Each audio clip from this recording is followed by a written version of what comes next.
a piece of music that is 8 bars long, 16 bars, or 32 bars, whichever, you use this method. And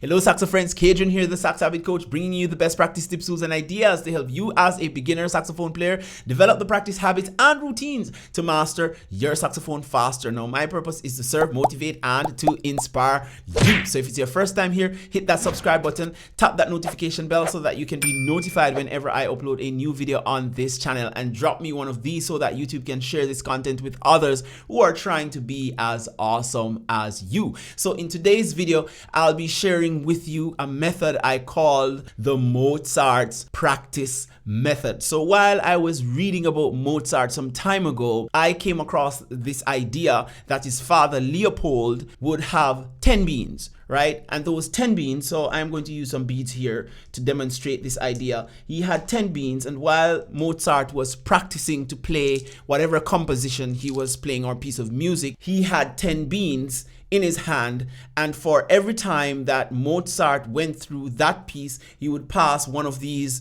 beans over to one pocket, right? And he would pass one to another pocket once he was able to play through that passage or that piece of music without making mistakes. Now, if he played all the way to number 9 and he made a mistake, then Leopold would then take the 9 beans and start all over again, right? He would start from 1 again. So not until Mozart was able to play 10 times consecutively without making mistakes would he allow him to go on to a faster tempo or to a newer piece of music. So this idea I have been using for myself for quite a while, and I have found it to be very effective. So if you want to learn your scales, if you want to learn your arpeggios, if you want to learn your chords, if you want to learn a lick, if you want to learn a piece of music that is 8 bars long, 16 bars, or 32 bars, whichever, you use this method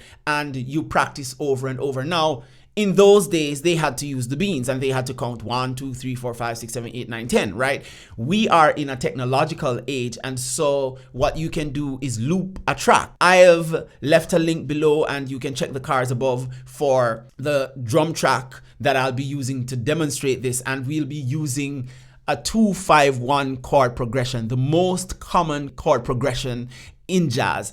And this is one of the best way to learn your chords, because when you're learning the 2 chord, that's your minor chord in the 2-5-1 chord progression. The next chord which follows is a dominant chord, which is another chord that is always used in jazz. And then you're learning your major 7 chord. So your 1-7, your 5-7, and your minor 7. So you're learning those 3 chords. Now, when you take all those 3 chords through the keys, meaning C, C sharp, or D flat, D, E flat, E, F, F sharp, G, G sharp, or A flat, A, B flat, and B. When you take all those chords through the chord progression of the 2-5-1, you basically know all your chords, right? Those 3 major chords. And so I've left a link below. You can check out my course for beginners. It's a 2-5-1 chord progression, and I will give you 5 different patterns.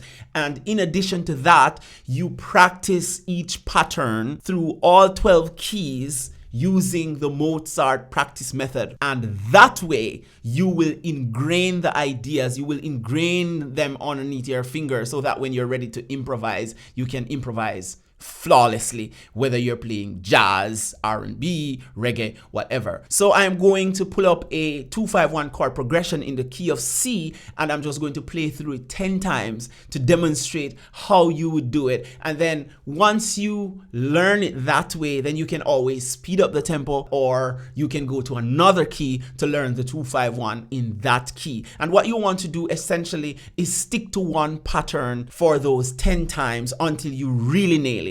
Or if you're practicing your scale, you really nail the scale, the C major scale, the F major scale, the G major scale, or minor or dominant scale. You nail it 10 times consecutively before you move on to learning another scale, or before you move on to bumping up the tempo. All right, so I'm going to put on the track now, and I'm going to demonstrate with that, and you can check out the course below that I have for beginners. All right, here we go.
All right, saxo friends, so that is how you basically use the Mozart's practice method, and this can be applied to any type or piece of music that you are learning. In the links below and in the cards above, you can find this 2-5-1 chord pattern that you can practice on your tenor or alto sax. Is just that you will play different notes. So tenor, you are going to play some different notes, and altos, you are going to play different notes if you're using the same backing track. Check out that course. It's in all 12 keys, and I am looking forward to seeing you. And as always, saxo friends, push play until something happens.